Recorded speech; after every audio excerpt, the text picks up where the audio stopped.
Hello guys! Welcome sa channel namin ng asawa ko, Yudar Vlog. Ito channel ng asawa ko guys, sa aming dalawa.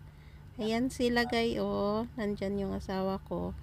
Naggawa sila ng palaisdaan. Tapos yan sila, grupo yan ng mga masisipag. Umaarangkada na naman ang mga masisipag na grupo. Bawat araw, iba-iba ang tuka nila. Ngayong Monday, sa asawa ko na lugar. Kaya nandyan sila.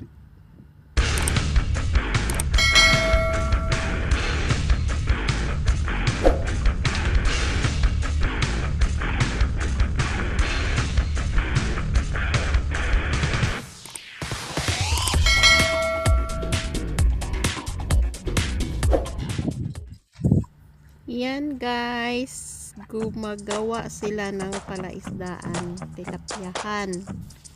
Yan, gagawin nila yan ng tilapyahan guys. Tapos para may pangpulutan sila pag magsama-sama sila, or pang ihaw-ihaw nila, pang ulam. Yan sila. Yan, nilaliman nila yan para maraming tilapia malagay dyan. Kasi sa probinsya namin guys, masarap ang mga tilapia doon. Kaya yan. At ito guys, yan. Yan ang lugar namin na lagi na lang na napakalamig. Tingnan nyo po, napaka ng pugs, napakakapal ng pugs. Araw-araw yan, laging may pugs ganyan. Kaya ang mga minsan nabubulok ng mga pananim naming gulay sa sobrang lamig at sobrang ulan lagi yan guys. Tingnan nyo, pero masarap tumira doon guys. Kasi simpleng buhay sa probinsya, kaya gustong gusto ko sa probinsya tumira. Kasi kung masipag ka lang sa probinsya, hindi ka magugutuman guys. Hindi kagaya sa city na kailangan nga magsipag ka, kailangan may trabaho ka.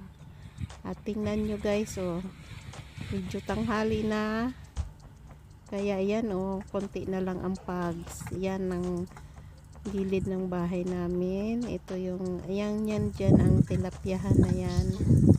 Yan dyan. Yan, may mga puno, tinitiina yung mga puno kasi sobrang lakas ng hangin. Yan, yun ay kawayan. Kaya tinitingnan namin kung masyadong malakas ang ulan, ang hangin. At ito yung ginawa nila ng tilapyahan.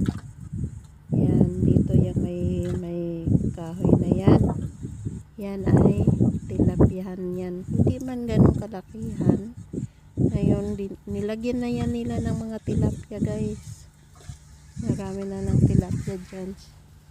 Lagi na nilang binibigyan ng pagkain. O, tingnan nyo ng lugar namin sa gayo, sa probinsya. Diba? Napakalamig. Simoy ng hangin yan guys. Ang lamig. Lakas ng hangin. Kaya yan ang sa probinsya talaga. Minsan maganda ang weather, minsan sunod-sunod ang ulan, minsan napakalakas ng ulan. Ayun, tingnan yung hangin guys. Tingnan yung mga pananim namin, ng hangin. Kasagaran kasi doon guys, walang linggo na hindi malakas ang hangin at ulan. Ito na yung paligid namin. Ito yung namin, bahay kubo. Nandyan yung mga gamit namin sa umahan. Itong maliit na kubo namin. At ito na yung mga tilapia guys. Yan, ang dami na ng tilapia dyan. Diba? Nagbigay sila ng pagkain. Yan. Mayroon na dyang mga ano, hindi pa ganong kalakihan, kaya hindi pa pwedeng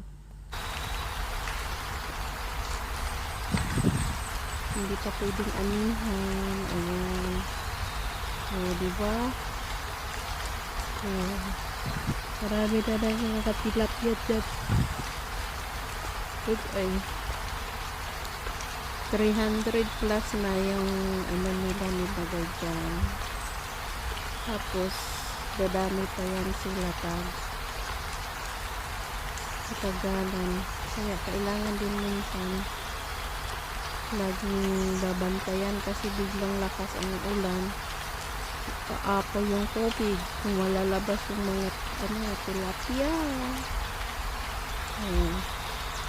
Hindi nyo namamalayan, bigla lang lalaki yan. Tapos yun, mag-ani na kami. Napakalinis naman ang area na yan kasi walang bahay sa taas, puro kahoy sa taas. Kailangan talaga magtilapihan kayo guys, malinis ang paligid nyo para hindi nakakadiri ang ani ka ng tilapia. Saka lagi nyo i-check talaga na ano ba yung saan galing yung tubig na inanahan ng tilapia. Kasi minsan kasi yung tilapia pag hindi mo maalagaan ang maayos na may pote, ayan na yung pinagkakaroon guys. Malapit na talaga sa amin yung tilapia dito ng bahay namin. Yan ang bahay namin. Hindi pa tapos, kunting ano pa, wala pang kusina. Yan ang tanim kong mga itong tanim. Yan ang kabuhayan namin doon sa probinsya guys. Yan, repolyo na nagpitlag kay ulan ng ulan. Yan ang hanap buhay.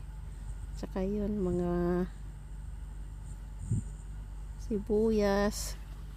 Ang aking tinanim na bulaklak, malaki na siya guys, kaya lang ang dami niyan, siguro tinanggal ng asawa ko tinaniman ng sibuyas. Ayun, yun kapitbahay na hindi natapos. So napaka peaceful sa lugar na napili namin guys, malayo ang kapitbahay, kami